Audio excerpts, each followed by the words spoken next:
Hi guys, Arthur here from Homeowner DIY. Guys, this is your quick tip of the week. So this here is an expansion tank that I pulled off a heating job I recently did. I've cut the expansion tank open so we can take a look at it, what it looks like. Now this one failed because I was getting water out of the Schrader valve, which I will show you. But the idea of this video is to show you guys what an expansion tank looks like on the inside, what they're for, why it's a good idea to have one, and when it comes to a hot water heating system, the system that I pulled this tank off of, you need one. So this is the body of the tank here. There is a rubber diaphragm in the middle, and the idea is that you'll pump the bottom side with air, and we have our top here, so our cap. And this will be the water side, so the water side will come in.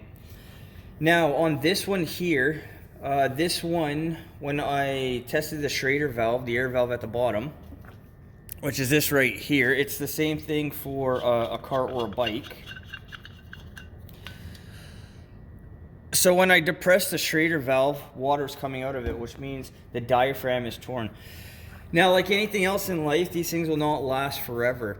So what I'm going to do is I'm going to fill up the air side on the bottom here with some air, and then I'll pour water in the top, and we'll see where it was leaking from.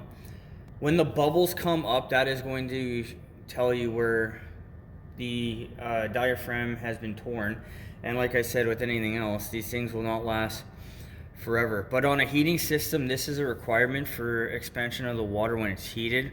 On a potable system with a water heater, it's not technically required, but it's a good idea to have one, especially as a house gets older. You want to minimize any shocks of pressure with old piping. So this is the inside of the expansion tank. We have our rubber diaphragm that comes up, and then it goes down to the bottom here. So this is deflated. What I'm going to do is I'm going to pump up the expansion tank, and then this thing is going to act like a balloon. After I fill it up somewhat with air, we'll see what this looks like and where it was leaking from. Alright, so I filled up the expansion tank.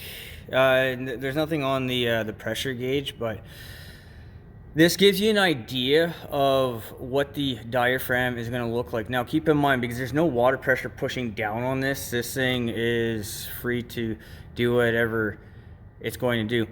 But what I'm going to do is I'm going to try to push the diaphragm back down here a little bit, pour some water, and then see where any bubbles come up, showing the leak in the diaphragm. Alright, well, I can't seem to find a tear in this thing, but keep in mind also that the top side here, this is open to atmospheric pressure. It doesn't have water pressure pushing on the water side. But guys, this is an expansion tank. I'm sure this has a pinhole leak somewhere because water was coming out of it. But if you ever want to see what one of these things look like on the inside, this is what it looks like on the inside, because I was curious myself. But guys, that's your quick tip of the week.